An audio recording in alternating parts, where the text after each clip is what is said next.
Hi friends, இன்றைக்கி எங்கள் வீட்டில் மீன் குழம்பு தான். ஃபஸ்ட்டு மீனை கழுவுறதுக்காக தண்ணியில் போட்டுட்டு மசாலா அரைக்க ரெடி பண்ணிட்டேன்.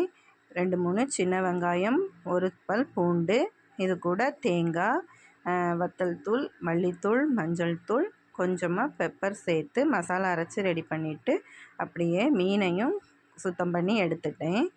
குழம்பு வைக்கிறதுக்கு வச்சுட்டு மீதி மீனை பொரிக்கிறதுக்கும் மசாலா தடவி ரெடி பண்ணி வச்சுட்டேன். கழுவி வச்ச மீன் கூட உப்பு, பச்சை மிளகாய், கருவேப்பிலை, ஒரு மீடியம் சைஸ் தக்காளி பழம் இவ்வளோத்தையும் போட்டுட்டு கொஞ்சமாக கரைச்சி வச்ச புளியையும் சேர்த்து அரைச்சி வச்ச மசாலாவையும் சேர்த்து குழம்பு அடுப்பில் எடுத்து வச்சு கொதிக்க விட்டுட்டேன்.